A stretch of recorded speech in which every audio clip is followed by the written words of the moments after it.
Hi, and welcome to Screens in Focus, the podcast where we dive into your favorite TV shows and movies. I'm Diana, and today we are talking about The Walking Dead, The Ones Who Live, Episode 3. Renee is here. Hi, Renee. How's it going? Hello. Going great. Excited about this episode. How about you? I am doing good. Thank you so much. And yes, I'm so excited to talk about this episode. In this episode, we see a little more of the Civic Republic, the city, and we also see vendors, very unique vendors there. And so for our question of the day, I started to think about happenings in this episode. And so this is the question of the day. If you were in the apocalypse on the road and you happen upon these vendors, which vendor would you prefer? The onion ring stand or the French fry truck? I would go for onion rings for sure. I agree with Jadis. It's the thing, you know. I don't know exactly why. I just always feel like those are the, they're more substantial, I guess. Well, it's funny. I had to think about it because I would have, for me, the treat is the onion ring because I don't get them that often. But what do I normally have with whatever I'm eating is French fries. And then I started to think, okay, if we're in an apocalypse and I'm hungry, what's going to give me more substance? And I'm thinking the potato rather than the onion. So I don't know, but difficult. But it is funny what that is brought up, and that is what she is talking about, the French fries and the onion rings, but kind of cool to have that option. Yeah, it's like, that's interesting. I know. All right. So friends out there, what do you think? What would you pick? The onion rings or the French fries? Let us know. You can leave a comment here on YouTube, or you can go to any of our social media. You can get to those links at screensinfocus.com because we would love to know which one you would pick. All right. So do we have any news? Do you have any news about the universe? You haven't heard. Dead City Season 2 will begin filming in Boston in April. So they've sent out a casting call. And so if you are in the area and can be an extra, I did write up an article on Undead Walking about that, where you can get all the information and go and apply and maybe be on the series. Oh, how fun. That'll be fun. Yeah. And you can get to Renee's link in our show notes. So in case you want to read that article, I'll have to check that one out. Wait, did you just put it out on Monday or? I don't remember. I don't know which day I did that. I thought I just looked at your articles. I don't think I saw it. So maybe it might have been over the weekend. Yeah, it might have been over the weekend. I honestly can't remember. Yeah. I think I would have noticed in the news that. section, I would believe. Ah, okay. I see. Well, check out all of our articles because they're all really good. And I subscribe, so you should too. So do it. All right. Let's get to this episode. Episode 3. Oh my gosh. So it's entitled Bye, and Jadis threatens Rick's family if he and Michonne should decide to escape together. And Rick devises this plan to, Michonne to take off on her own, but she's not having it. She's like, no, putting on her A energy here, and which prompts Thorne to ask questions and doesn't really trust her. And there's just escalating tensions, and Rick and Michonne's actions really take center stage here, leading to intense moments and tough decisions. So tell me your overall thoughts on the episode, Renee. Well, I just feel like the series continues to impress. It's very difficult coming from The Walking Dead. The series ran for 11 seasons, and of course it had a high and lows, but for the majority of the diehard fans, we loved it. You know what I mean? Yes, we have problems with this or that, but overall it was impressive. It was new. It was all these things. And then you're like, okay, we're going to do spinoffs. How can they make it better? And they've done such a great job. I mean, I've enjoyed all of the spinoffs, Dead City, Daryl Dixon, and now this one. And I guess Daryl's still my favorite, but I think a lot of that's the cinematography. But this one, it's Rick and Michonne. So, I mean, right there, that's your, first positive right there. And I just love, to see both of them working together again and just seeing them back in action. And so I'm very excited. I'm a lot more excited than I thought I was going to be about this because Rick and Michonne, I mean, I didn't realize, I think I've said this to you before, where I didn't realize how much I missed them. I mean, I missed them from the story, but it didn't feel like this empty, oh, I need to see them kind of thing. But when we saw them in the series finale, I was like, oh yeah, I need to see more Rick and Michonne. So yeah, so I'm thoroughly enjoying it. Okay, me too. And I want you to know that when you were talking, I got chills 2 different times. 2 times! Because I'm feeling it, right? I am feeling what you're saying because I feel as though each episode keeps getting better. I'm like, how do you get better? How do you get better? I mean, the first one we saw Rick and then we saw them kiss and then we saw Michonne's story and it was just, and the characters that were introduced in episode 2. Wow. And then here we are in episode 3. And for me, I think it's this a couple of things. One is this growing tension that is happening in the CRM and what they are capable of and how big they are and how much control they have. But then you also have this love story that is in the backdrop and this relationship. And I started to think about this and what other television series has like a love between 2 characters that have gone through an apocalypse that love each other and you just want them to be together. It just doesn't happen. It happens for like a season or it's a movie or it's whatever it is. And yes, it may span a long time, those television shows and movies, but this really is a long time. I mean, the show has, the season was 11 seasons, more years than seasons, and then now we have this. So, Rick Grimes or Andrew Lincoln hasn't been on for 6 years, right? So, I mean, there's all this time. And so I think especially for all of us that are big fans, we are just dying to see them together and to be happy. So it's just crazy. And yes, it's just getting bigger and better. And I'm just loving everything about it. And I feel like it's a movie because of all the action that's happening. And I still love the narration, Michonne's narration of what's happening, just because, again, it feels you in on what she's feeling. Because there's so many times in this episode that she doesn't say a word, which we'll get into in a little bit. But so I love hearing her thoughts and what she's thinking and just that connection to Judith. I also think that it's important because it shows that she's still thinking about Judith and bringing her into the mix. Mm-hmm. I don't know. I just feel like I just love it so much. So what was a highlight or a theme that stood out to you? One thing that really stands, I love learning more about the CRM and the Civic Republic. It's very like the vendor thing like that, the whole thing that was like, wow, I know they have all these amenities and things, but yet you forget, I guess, I don't know what I think they have. So to see like that little food truck area or whatever it was, it was really neat, and the different vendors and things. So I love learning all these things that we are learning. I'm starting to get a little concerned about all that tension between Rick and Michonne, because I feel like, this is their story.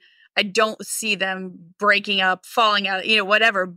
But there is a lot of tension between them because they have different opinions right now of things, But I love that the story is more complex than just Michonne shows up, rescues Rick, they leave. There's a lot of complexity. There's a lot of things that they're gonna, I feel like the next episode that there's gonna be some things hashed out between these 2 characters. Yeah. And being apart this long, and we see how much Rick has changed. Michonne, I don't think she's changed a whole lot. She's still Michonne, but Rick has undergone a lot of different things than experiences that she has, and so it's not surprising that they're going to maybe butt heads on some topics and things. But I just love everything.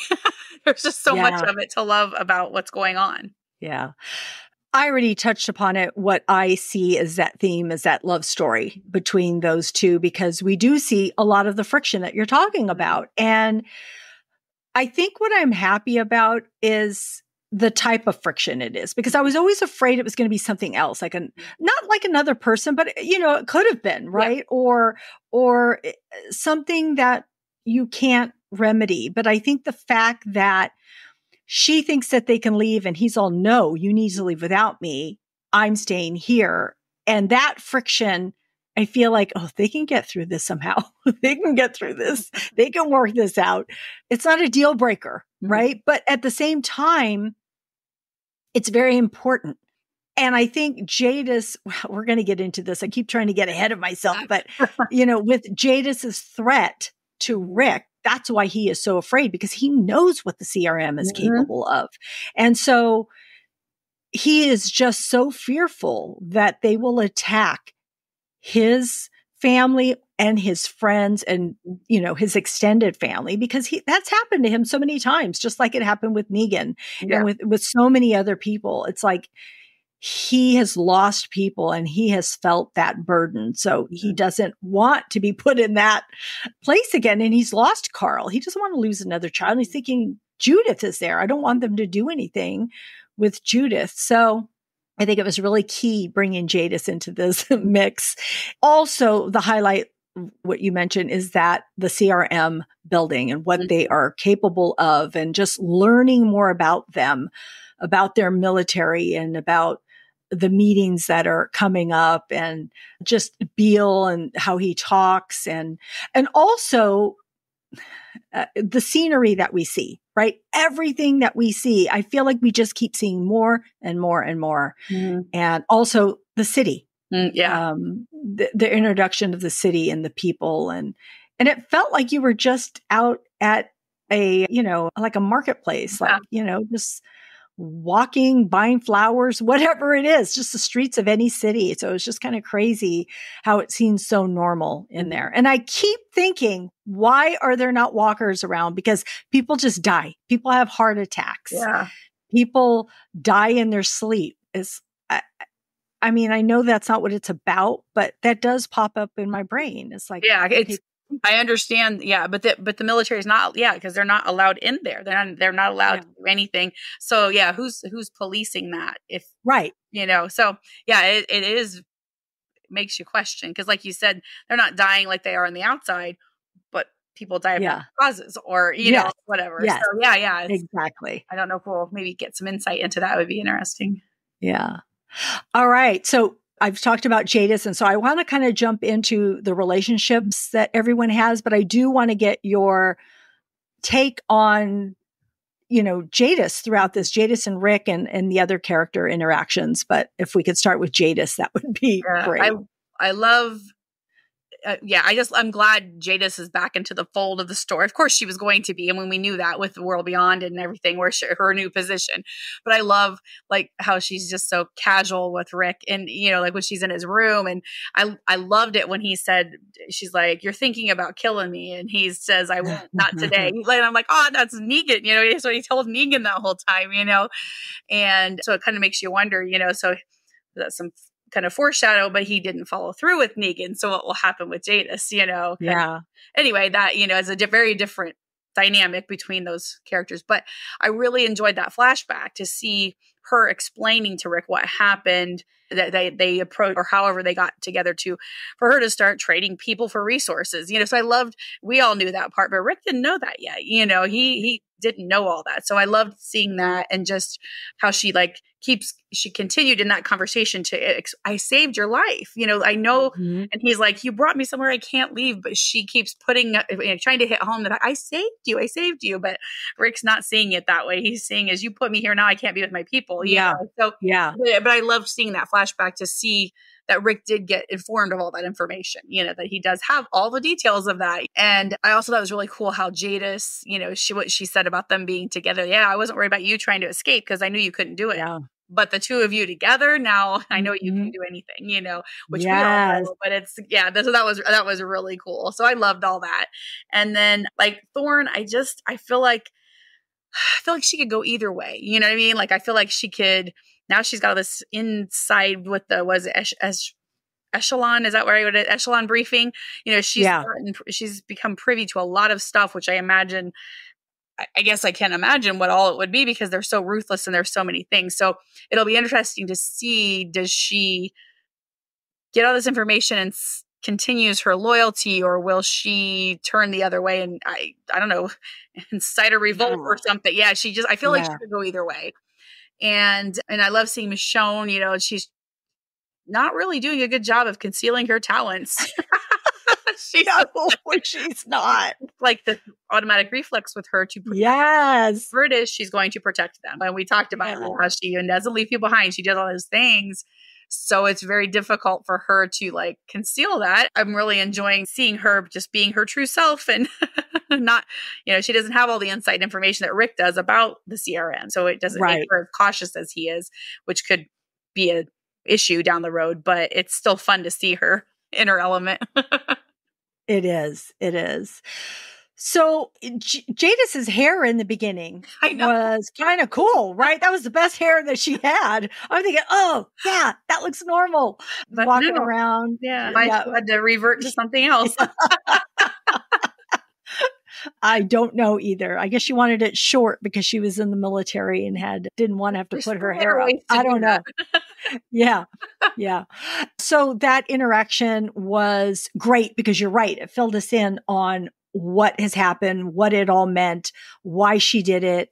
And I love that. I love all that information because all of us think back about that time and had questions about it. So it made sense now. I'm like, because even I think last week I said, was that an act? I mean, how did she drop that voice and that, way of talking? But this has been set up for quite some time that, her playing this part and doing all this. I think it goes to show you how far she'll go, to keep Jadis on top and keep going and doing what she needs to do.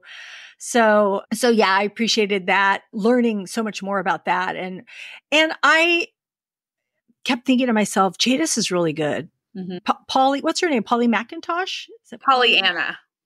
Pollyanna McIntosh. Anyway, she's good. She's very good. She is so good. I really like her as this villain person. Yeah. And I think, it was so smart to have her. Just the way she even says a line to Rick.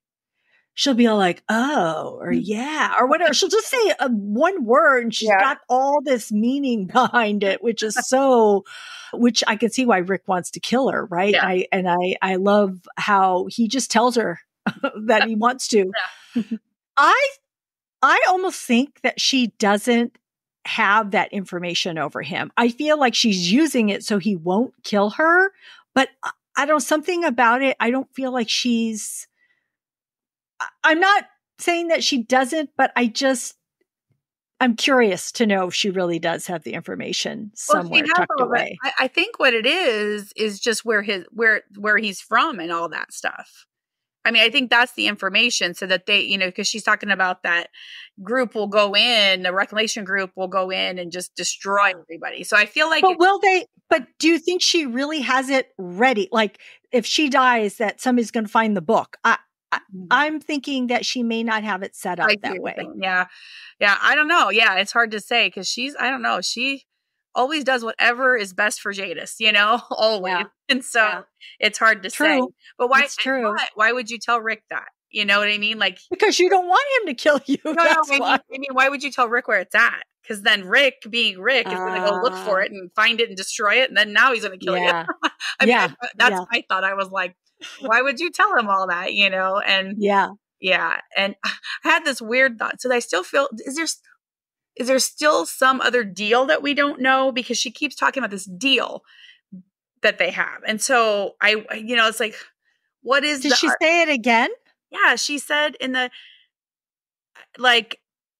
something about our original deal or I'm positive she mentioned it again. And so it's like, what is that deal? They just keep their pasts away from the CRM, or is there more to it? Oh, yeah. So I'm just very curious about that, So anyway, if there's more to it than that, yeah. So I'm sure it'll come out if there is. So yeah. So yeah, her character is perfect. Mm-hmm. Perfect to have her come back, her be the one to come back into the series. The way this is written is to me, so well written, mm-hmm. all the intricacies of everything, of the characters. And I started thinking about The World Beyond, wanting to go back now and rewatch that. Even though I wasn't a big fan of this series, now I want to go back and see some of the things that were happening. I've told many people because they've asked, do we have to watch it? You don't have to, but there's a lot of good information regardless of how you feel. And you can start like at the end of season 1 like the last maybe 2 episodes or even 1 episode, and then watch the second season, which has a lot of information. So, because you get there's questions that have come up in my mind because like, okay, that happened in World Beyond. What is that going to do anything to the, like lead into something with this? So I don't know. I think it's worth a rewatch. Yeah. Yeah. I was going to bring this up later, but I just want to mention it really quickly because it has to do with Jadis and I don't want to forget. But because throughout the episode, her and Rick have different conversations at different points, not just at the beginning, then they have one at the middle, then they have one at the end. But I did want to say the part where she knows that Michonne didn't take off and she's there and she says she's stationed there now. And then she says, but she hasn't seen me yet.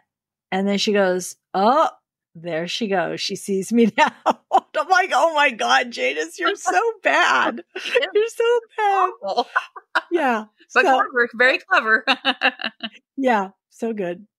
She's good. She's just really good. We're going to see what happens. But in the end, is she going to be somebody who ends up being a bad person you want to kill her? Or is she going to do something to help Rick in the end? I don't know. It's like kind of like she could kind of go either way too. Yeah. But we know she's the bad guy, but she's not the worst bad guy. Mm-hmm. So, and she's flipped so many times. Whenever, she always looks out what's best for her. So if there comes a point where doing something to help Rick and Michonne is going to benefit her, she's going to do it. So, it just will be interesting to see how it all pans out. Yeah, it will. Oh, man. Okay, so Thorne,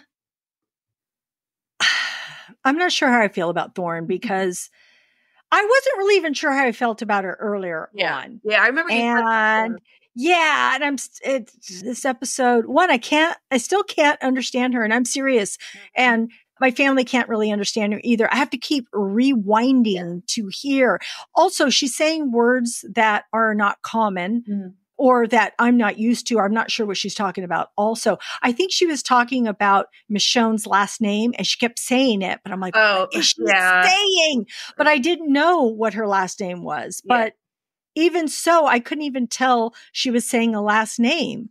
But anyway, that happened throughout the whole episode. So I have trouble following when she's speaking at times, not all the time, but at times. But besides that, her attitude, I just don't know. I don't know how I feel about her. I really don't. And I don't know what she's going to do in the end. Yeah. I haven't put my finger on it yet. I don't know. Doesn't help that she doesn't trust Michonne, who we all love and adore, right? And so the fact that she doesn't trust her and she keeps questioning Rick, and the fact that she has so much faith in Rick and keeps giving him multiple chances also is interesting. But she sees that Michonne is pretty strong, and Michonne's, defiance puts those doubts into her head. And so it's like the clash of these wills of what, each of them want.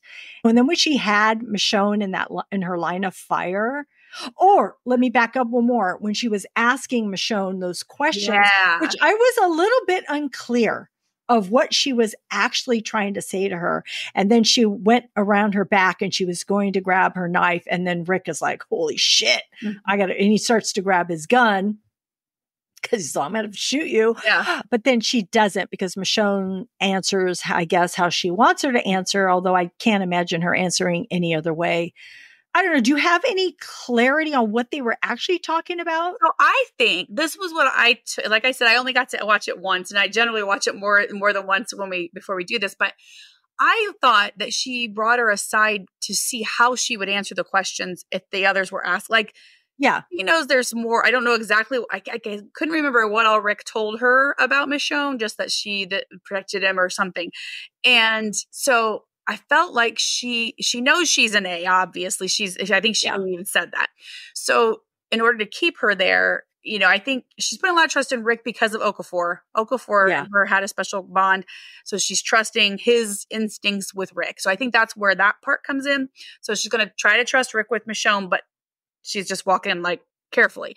So I thought she was bringing her aside to see how she would answer the questions when she was asked from others, to make sure she says the right things. Yeah. Yeah. And so that's the only thing but I think with the knife thing, she was getting worried that Michonne was going to come at her. She wasn't sure how she was going to react to all these questions. So I kind of felt like she was vetting her a little to see if she could answer the questions the way they want to hear the answers, instead of, no, I can fight and I can do these things. No, this is just me. I'm just Dana. I'm nobody special kind of thing. And so that was what I thought she was trying to do, was just trying to feel her out when she is questioned.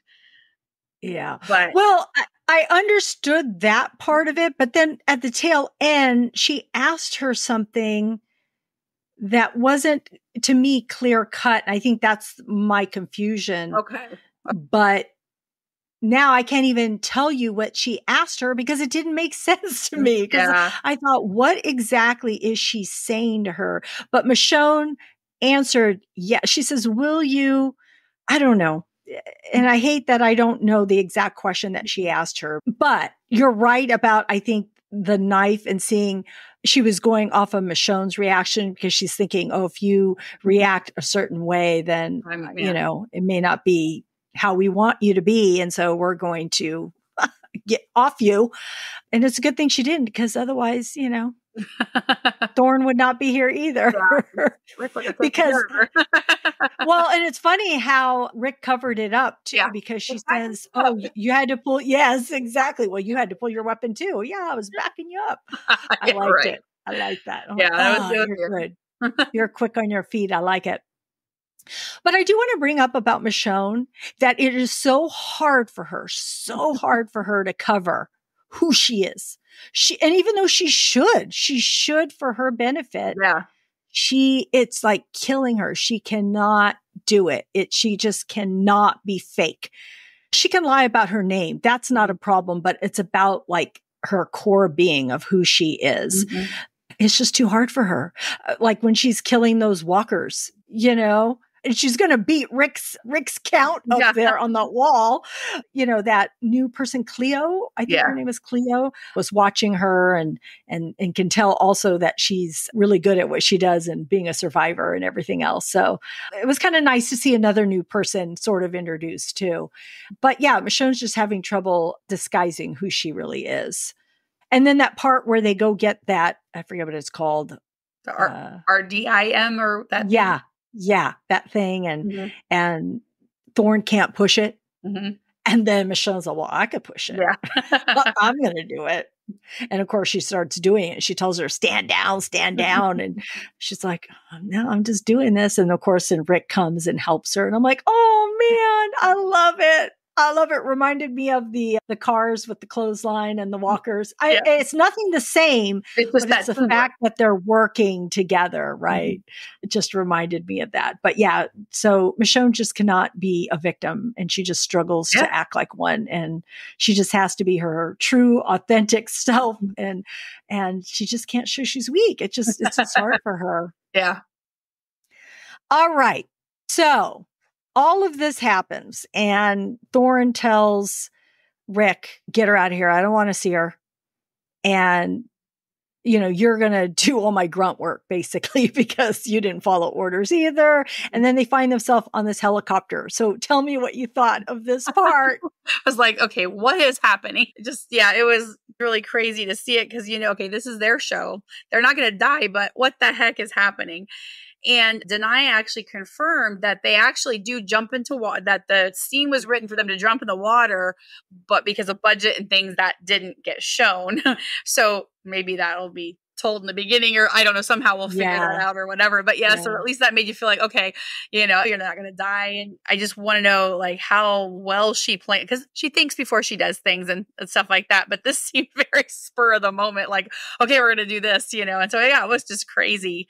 Yeah. So I just thought it was a crazy scene. And I thought one other thing I kind of forgot to mention this early, was when they were planning their Michonne's escape, when Rick was planning that. I forgot to mention something about that. Sorry, I'm kind of jumping around. No, that's okay, because I don't want to just talk about the helicopter scene. Okay. I want to talk about Rick and Michonne all together. So you're perfect. You're right on point. Okay, good. So when they were planning that, and I kept thinking, well, first of all, we all knew she's not leaving Rick. She's not going to, and I got to thinking about all she's endured. I mean, they both have endured so much, but she almost died for that chlorine gas. It took her a month or however long it was to get better from that. She's not going to just give, okay, Rick, I'll see you later. She's not doing that. She's Michonne. So I just was, like, thinking, what was he thinking? You know her very well. She's not leaving you. She's gone through too much. And even Jadis knows that. I just wanted to say. Yes, exactly. So it's like, Rick, you need to catch up here because everybody else knows that you've just kind of forgotten or something. But yeah, I just thought that was it was a great plan. He had a really good, but well executed plan. He had the body there to look like, she died, and all this stuff. But yeah, you're not getting her to leave now. She sees that you're kind of brainwashed by this place. You've really changed a lot, and she can't risk leaving him because he'll never leave on his own. Yeah. So I just forgot to mention that earlier. No, I love all that stuff. I loved all their interaction. Like I had said, to me, it's just a total love story with all of this happening between those two. So at that part that you're talking about, that escape, because to me, there's 3 times that, well, there's probably more than that. But anyway, so at that point, I didn't realize that he was going to plan to set this up, right? I thought when she got there and she's all, Rick, where are you? And I'm thinking, where is he? Whose body is that? Is it supposed to be like his? Did somebody take him away? What happened? And then, of course, then she reads the note that says, you need to go back to Judith. And if you really love me, you will go. Because he's thinking, oh, she's going to read this. She's going to do it. No. Not happening. And I love it when she reads the note, and then the next thing you see is that's when she's killing all those walkers because she's like pissed off. She's like, "Don't you tell me to leave? That's why when I said she's going to exert her A energy, that's what had me thinking about it because I'm thinking, okay, this is good, Michonne. So of course, there was her first little tiff as it was already, and then I think he pulls her aside later on, and that's when she pulls off his helmet and he tells her this isn't the place for her, that, she needs to go home to Judith, and that the reason he's alive is someone, referring to Okafor, helped him stay alive. And in order for her to stay alive, she has to go. So I like that we're seeing what Rick is feeling and thinking, right? Because his whole thing is, I want to save you. And the only way I can save you is by being on the inside and you being there, because then I can protect you. And that is what he wants. He wants to protect her. He wants to protect her, Judith, and everybody else. That is who Rick is. But Michonne is, I'm not leaving anybody behind, right? So you've got these two people that are so steadfast in what they believe in, the core of what they are, but they are in opposition, unfortunately, in this position. So, he keeps pushing and she keeps pushing, and it's like, we keep having these conflicts. But when he says all that, she doesn't say a word during that scene. She just walks off. And I'm thinking, oh, yeah. When a woman doesn't say something, you're in trouble. You're in trouble, Rick. You're in big trouble. And then, of course, when they did push that contraption and had it explode, and they had their moment together behind that tree, and they got to kiss, I kept thinking they were going to get caught. Yeah. And that was the other thing I wanted to say earlier on. This episode, the reason it was intense to me is I kept thinking that they were going to get caught. Yeah. The whole time it was there that, oh my God, somebody's going to find out. Somebody's going to see them. Somebody's going to, see through Michonne's answers, or somebody's going to see that Rick is overly desperate in his attempt to convince Thorne, to keep her. He's trying so hard and she's not hiding who she is. Yeah. So they're revealing themselves. And I'm like, oh my gosh. And of course, like we said, we have Jadis here who knows who they are and the type of people that they are. And that, yes, together they can accomplish, moving mountains, Mm-hmm. really. Yeah. All these interactions between them two were just so, just makes me love the show so much. And I think it's just written so well. And I think it's just serving all of us fans so well. Yeah. And I just love that. And then of course, at the end, when they're in that helicopter, I had no idea. Like, I had not one clue. I thought it was going to go down. Yeah. And then they were going to maybe escape. Mm-hmm. But the fact that she's in her mind writing that letter to Judith, and she says, oh my gosh, I don't remember her exact words, but meaning like she doesn't know if she'll be back or she's going to take some sort of action and she's not sure where it's going from here. But she opens that door and she unleashes herself. I thought is she going off by herself? Yeah. But the fact that she grabs him and throws him off, my mouth was hanging open. I think my husband's was too. We were like, just staring at the screen, like, what just happened? I thought it was brilliant. Mm-hmm. I thought it was brilliant that she did that. It was perfect. It's something I didn't see coming. And I loved it so much because it is so Michonne. Yeah. It's like, you're not going to come with me of your own free will, then I'm taking you with me, buddy. Let's go. We're going home. So yeah, I mean, it makes me scared for them, but there's a plan. There's a plan in place. Did you have any other tidbits? I thought it was so sad when Michonne was talking to the vendor who drew the little phone things, and he was saying how he could never capture the boy. Yeah. And I thought, oh, poor Rick, he lost Carl so long ago and he couldn't even describe him well enough. He just couldn't get it out of him to get him to make a good depiction of him. And I just thought that was so sad. Yeah. But I love that, he was he knew who she was and everything. And I thought that was really neat because, we saw that he had several of those done of Michonne and Judith. And so I thought that was a fun, just way to like show how he got those and everything. And then of course the quote, believe a little longer. And, that was really yes. Neat. I love that. I thought that scene was very neat and it was sad. Yes. But it was really interesting to learn where those came from. Yeah. I loved it too. So I had a question. When Rick was devising to get Michonne out of there and he was in that area that we later see her go through, there was something written on the ground that says, tell them I'm sorry. Who wrote that? See, and I didn't watch it again, but was there a body laying there?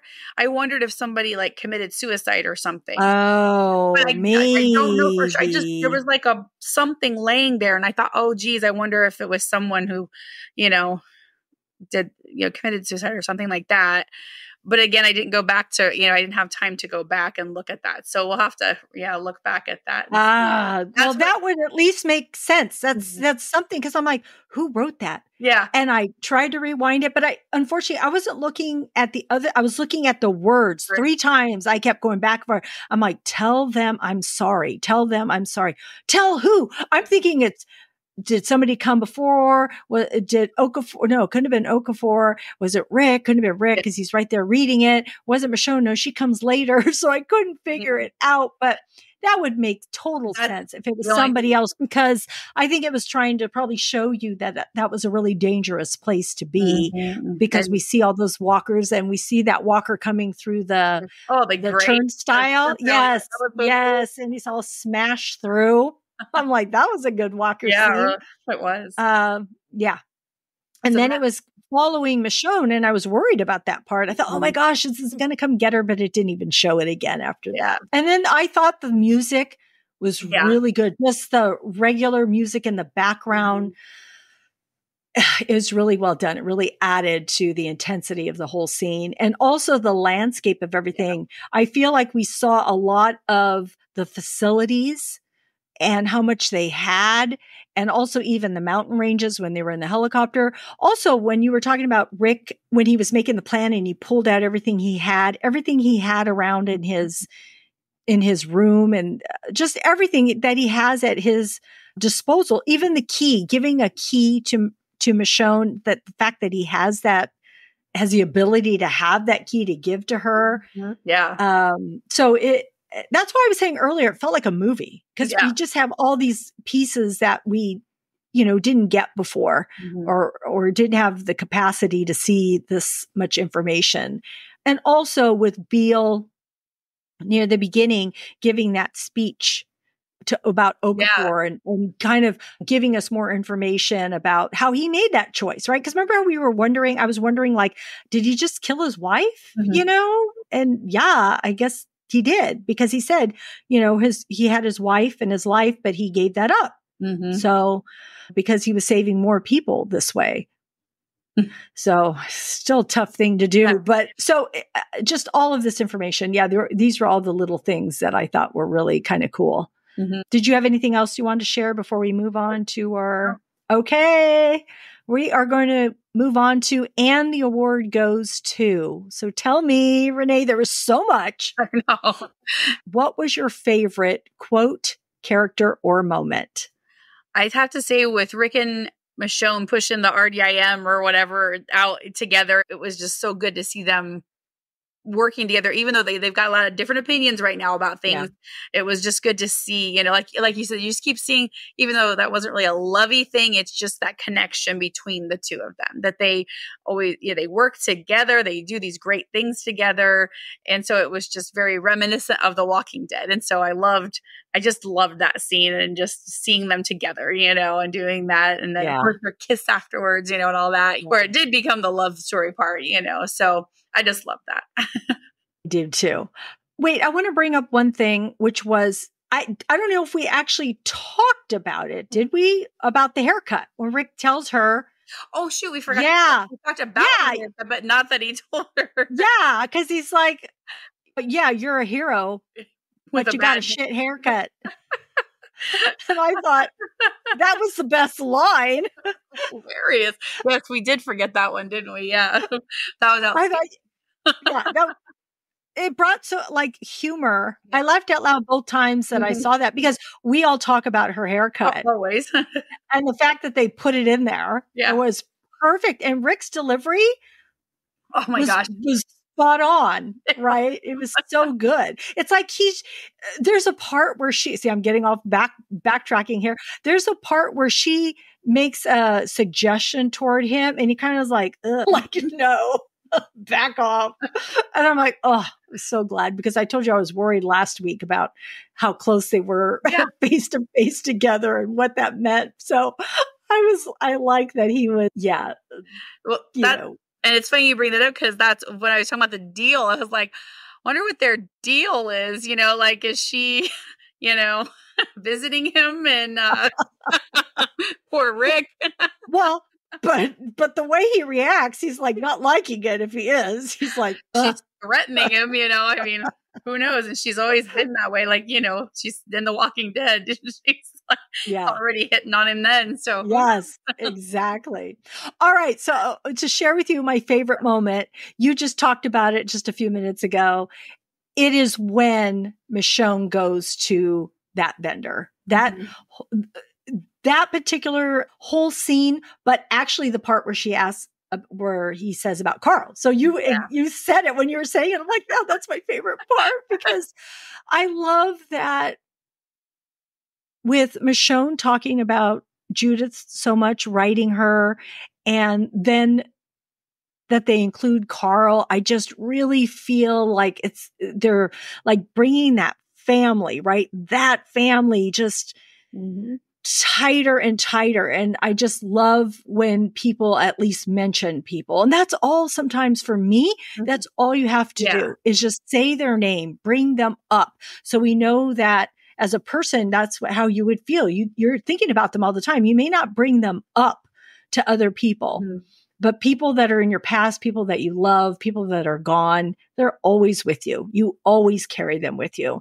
And so the fact that, Rick was carrying that with him almost makes me a little emotional just thinking about it, right? And that Michonne says his name was Carl. It was just so heartbreaking and heartwarming at the same time. I also love that stroll because she's talking to Judith saying, I thought maybe we lost him to this life, to what the hope is. But that interaction with that guy, that artist, and with what he said, believe a little longer. Perfect. It's perfect. And it's what she needed to do. And she gets this little tiny smile on her face to remind her, reassure her that that's what she needs to do. Yeah. Cause I liked it. Yeah. Too, that, Nat is the one who he translated that for her originally on episode 2. So I'm sure that brought back memories of him, telling her. For her. Yeah. And that he says he found you. And she's like, now I'm looking for him. Yeah. So that's what she's doing. She's going to find him.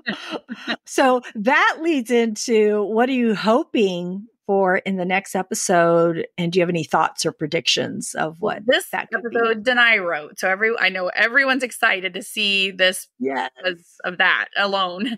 But all the new promotional pictures that we got out today, it was just Rick and Michonne. There was no other characters. So I kind of have a feeling that may be all we see is just the two of them the whole episode, which I think it was maybe the gal that plays Thorne, I think Leslie Ann Bryant, I think she was the one that maybe said that Rashone shippers are going to love this episode. So I was like, well, that's, encouraging. So I think it'll be exciting to see, but I feel like we're going to see a lot of tension between them. Regardless of whatever else happens, they're going to be, there's going to be a lot of tension and things. Yeah. And so, and then I keep wondering, I always wonder, why did they initially call this series the Summit? They called it Summit initially. Yes. And now we're culminating to this summit happening. Yes. So I feel like something significant. I'm like, wow, that would be the best way to wipe out all the leaders. They're all going to be meeting. So are Rick and Michonne going to make a plan to annihilate them all or something? I feel like Carol. Yeah, yes, exactly. They're going to pull from Carol's book, so I keep wondering that they keep this summit, and that was the first name given to the series, that it's pretty significant. So it'll be interesting to see what happens. But just from the pictures that we got today, I feel like the 4th episode will just be Rick and Michonne at this facility they arrive at or whatever. So I love that. Yeah. So of course we know it's going to concentrate on them, because we see a little bit of previews that they're in a place, and Rick's all, where is this? And she basically says, we needed a break. Time out or something. Yeah. Time out from everybody else, basically. Let's hope she tells them about RJ here. I'm thinking she will. I'm sure she will. Yeah. I really think she will. Who knows? They might, I don't know, get busy too. I don't know. They aren't together. So we'll see what happens. They did watch episodes of Bridgerton to get prepared. I know. So I'm thinking, yeah, exactly. I do want to say, on that map that Rick was looking at, it said Bridgeton, but I thought it said Bridgerton. It's like I double. I'm like, oh, wait a minute. I had to rewind them all. That says Bridgerton. And I'm like, oh, no, it says Bridgeton. But I did think that they were trying to be funny and incorporate that name in there. So, but I had the same exact thought as you about Summit. Because with Thorne bringing up that there is this big meeting with every single important person going to be there in a couple of days. And I thought, aha. And then talking about it, I think they specifically said Summit. Yeah. Did they? Yeah. They keep talking about it's the Summit. Yeah. The Summit. And so I thought, that was supposed to be the name. Yeah. And so this might be it, and this might be their chance. Or maybe even if I didn't think about them blowing it up, although that would be awesome. But I was thinking about exposure. Yeah. It could be, But if it's all military people, then there might all be on the same page. I don't know if there's other people involved besides military people in this. So, but somehow that is going to play a part. Whatever it may be, however it plays out, something is going to happen. They'll either, blow it up, expose something, or pretend they're dead somehow and take off. But and get rid of Jadis so that she doesn't spill the beans to where they live. But I'm very excited for the next episode. I'm so excited because Denai wrote it, and just to see Oliver all of her talent, all of her work. She knows what we want. We love what we see from her. I hadn't seen it previously. I just saw it recently, the interview with Denai and Andrew Lincoln. Did you see this? I saw which one. There's several, but I don't know. Well, it's one of them two talking, and they're interviewed there, but they're just talking like out. I think they're in Georgia, right? I think that's where they're at. And she's wearing a yellow. They're wearing regular clothes, and they're just. Go ahead. Yeah, they filmed that because there was all this chatter on the internet. Yeah. There were somebody was filming something in Sonoy. And so people were like, what's going on? That has to be for this. And so okay, now I know. Yeah, I know what you're talking about now. Yeah. So I had seen snippets of that because it was the part where she kissed Ezekiel, and that little snippet where Rick is, or Andrew Lincoln is poking fun at her, like, well, how long is, whatever that kiss? And she's, I wasn't being receptive. Well, how long was it? Well, 3 seconds. Well, even a half a second is too much, and all this stuff. So anyway, but I saw the longer version, or the version of it. And I love their conversation because, of course, they talk about from the beginning, and they talk about the relationship. They talk about points that we've talked about. They talk about Scott Wilson as Herschel. And I just love all that. So I did put a link. I will have the link in the show notes to that. Somebody had put it on YouTube, but I also think that my DVR taped it. So I think it was actually televised. So people can get to it either way. On Thursdays, they're doing these special thing. I haven't watched them, but on Thursdays before the episode, they're doing something on AMC Plus exclusively. There's these different cast diaries maybe that they're doing. So it could be a part of some of those maybe. Yeah. But I love that how they were going through the beginning. And it's so funny because she says, "Oh, do you remember when you first saw me as Michonne?" And Rick says something else, and she's like, he's all, "Oh, but you had the walkers with you." And she's all, "No, I didn't." And I love it because she's all calling. And then all of a sudden he recollects and says, "Oh, Carl was there." She goes, "Yeah, Carl." He's all, I don't know if he said or she said, "Yeah, Carl had to be the one to tell you to let me in," which is something you and I had talked about when we were talking about Michonne and Carl. And so they were just talking about so much of the things that we love and talk about. And then she was telling him about her last episode, about how if she had gone with Negan and what that would have been. I guess he doesn't even know that. Like, come on, Andrew Lincoln, go watch the episode of what Michonne's last episode. I think it's very important. So so it's a really good look back on their whole relationship. And what I love is that, of course, they feel like we feel. Of course they do. But sometimes you don't know because you're the actor. You don't know how other people are responding to you. So the reason I'm bringing that up is, one, it was very cool to see, and I think other people would like to see it, but also being excited because Michonne knows, right? Through hearing her voice and hearing what she says, she knows what we want to see or hear or feel about it. So she even talks about their first kiss in that. She talks about how he kind of put his hand on her and then she was receptive to it, because she goes, "In the back of my brain, I was like, I would like for this to happen," but she wasn't going to initiate anything. So this is very cool. I love that. Yeah, that is fun. All right. Well, that wraps up our conversation on episode 3, and we can't wait next week for episode 4. I'm so excited. I know. All right. So we do have some TV and movie recommendations for you. So Renee, what do you have for us this week? Well, I was pretty busy this past week, so I didn't get to do a lot, but I did get to the movie theater to see Tom Paine in Imaginary. And so it's a Blumhouse movie, and it's a supernatural horror, and it's not real, it's not like slasher or anything like that. It's more suspenseful kind of stuff. But basically, Tom Paine and his family, they move back to his wife's childhood home. And while they're there, her stepdaughter kind of gets attached to this teddy bear. Well, the teddy bear, then things start happening. It's like, wait, this just isn't a toy. There's something sinister going on. And this actually, this isn't a spoiler. It's in the trailer and stuff, but it ties to his wife's childhood as well. So it's very well done. Tom Hayden is in it a whole bunch. It's mostly about the wife and there's two stepdaughters, and it's that they're kind of what they go through. But all three actors, I mean, the little girl, she's young, and then there's a teenage girl, and then the mom, and they do a really great job, and I really enjoyed it. So I recommend, go see it. It's good. Was this at the theaters, you said? Oh, so you went to the theaters to watch it. Oh, cool. Yeah. I'm glad you had the chance to go watch it. Yeah. So. Yeah. Because my husband knew I was, this is on my top of my list. I want to go see this one. So nice. Yeah, it was very good. Oh, okay, cool.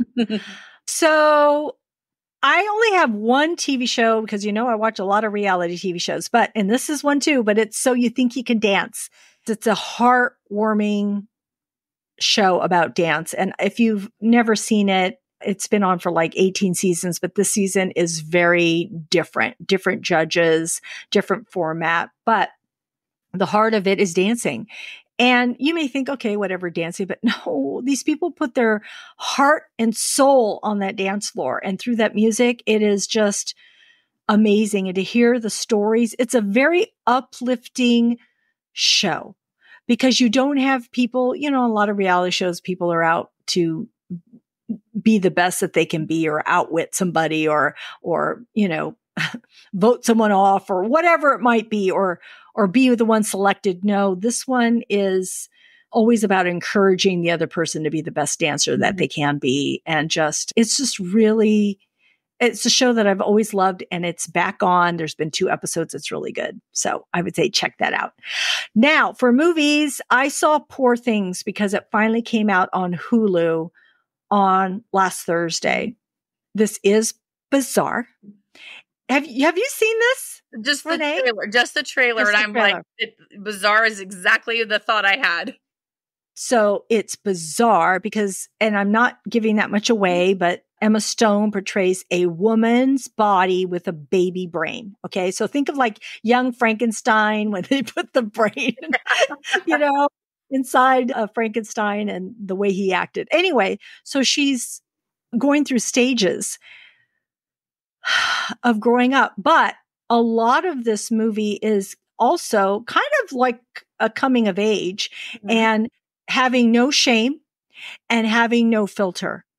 And there is a lot of sex in this, but it's quite comical to say the least. I don't know if I'm butchering his name, but I think it's Yorgos Lanthimos, if I'm even pronouncing it correctly, is the director. He has worked with Emma Stone on 4 projects. I think 1 is in the midst of being released, but he also did The Favorite, and which she was in also. So if you're okay with bizarre, you don't mind some sex, but it's really well done, like really well done. Just the visuals, the acting, the performances. William Dafoe's in it. Mark Ruffalo is in it. Mark Ruffalo was also nominated. So it did win the Oscars. Oh, I don't even know if I brought that up at the beginning. I was going to say the Oscars was last Sunday. We put out a podcast last week if you want to listen to the 10 movies that were nominated. And then I also have a blog post talking about the actual Oscar televised show that was on Sunday.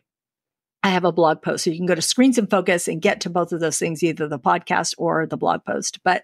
And the highlight on that was Ryan Gosling singing and dancing to Ken. Yeah, I'm just Ken. Just Ken. With so good. So good. I think I was reading everywhere. Like I thought when it was happening, I was like up in my seat. I was so excited. I was thrilled. And then I read the next day all over the place. Like everybody said it was their highlight too. Yeah. It was like, everybody, news outlets and everything were saying that it's the best thing. So it really was. It really is. So, but anyway, so Poor Things. Yeah, it's very bizarre, but well done. And of course, Emma Stone did win the Oscar for Best Actress in that. I did also watch Damsel, which is on Netflix. And this is with Millie Bobby Brown. There we go. Sorry. I always think Bobby Brown part always throws me off because I think of Bobby Brown, Whitney Houston's husband. So, but yeah, Millie Bobby Brown. So I love her in Stranger Things. So she's good in this. And so are the Angela Bassett is in it. Yeah. And Robin Wright is in it. And the production is well done and her acting is well done, but the story was okay. So it's not like the best movie, but I was entertained. I was fine with it. Just don't go in with super high hopes of being this brilliant movie, but I did enjoy it. So if you're just looking for a movie, check it out. I also saw Ricky Stenicki on Prime. Did you watch this? I saw that it just comes up in the banner, and so I haven't had a chance yet. Zac Efron is in this, and it's him and two friends who, when they're kids, they make up this person named Ricky Stenicki, and then their whole life as through adulthood, they always bring him up to either get them out of a bind or get them out of their wives or their girlfriends, and like just to go hang out together, go to Vegas or Atlantic City, whatever it is. And so that is the whole premise of it. So it is a little bit raunchy, but it was funny. It was funny. Okay. Again, it's no high end movie, but if you're just looking just for a little escapism, it's fine. John Cena is so funny as this character, because what they do is he has an act in Atlantic City, but nobody really likes him because he's a very odd guy. But he's also an actor. So they hire him to become the real Ricky Stenicki. And that's where all the comedy and everything, but he takes it to heart. He's like, I'm doing this, Ricky Stenicki. So they give him this Bible that they've kept so that they keep their answers straight. Well, they give him this Bible of everything Ricky Stenicki has done so that he can portray this role. So it's good. It's good as far as John Cena part in it. The more and more I see John Cena, the more and more I like him. Like, I'm like, okay, I kind of like his acting, even though it's so bizarre and so him. Mm-hmm. So, it's like, good for you. Anyway, so there's that. I did watch Mean Girls, the current musical comedy. It's on Paramount Plus. It really pales in comparison to the movie. I was not thrilled with it at all. I sat through it, but out of all these movies, it was probably my least favorite, really. And it received a decent Rotten Tomatoes score, but I think just because I'm comparing it to Mean Girls, and it's just not, doesn't have the star power that movie has. But I'd pass on that one. That's what I would say. All right. Those are our recommendations. And if you have any recommendations, we would love to hear from you. You can give us a shout out. We have a Google Voice number, and you can call us at 669-223-8542. That number is in our show notes. You can also reach out to us on social media and let us know that way, because I would love to know what you're currently watching, because I'm always looking for something good to watch. All right, Renee, I am so happy to have talked with you this evening on this episode. So thank you for joining me today. Yes, thanks for having me again. I just always look forward to our discussions. Me too. I really do. I love talking with you. And remember that Renee's link is in our show notes, so you can get to all her writings, because they're so informative and so keep you up to date on what's out there. All right, everybody. Thank you. Thank you so much for tuning in. We are grateful you joined us today, and we hope something that we said today resonated with you, gave you a chuckle, some happiness, some positivity, or inspiration. Don't forget to subscribe to Screens in Focus at screensinfocus.com and tell a friend, because we would love more members of our TV club. Again, you can find that website link in our show notes. And remember to keep watching, keep exploring, and keep those screens in focus. And we will see you next time. Bye. Bye.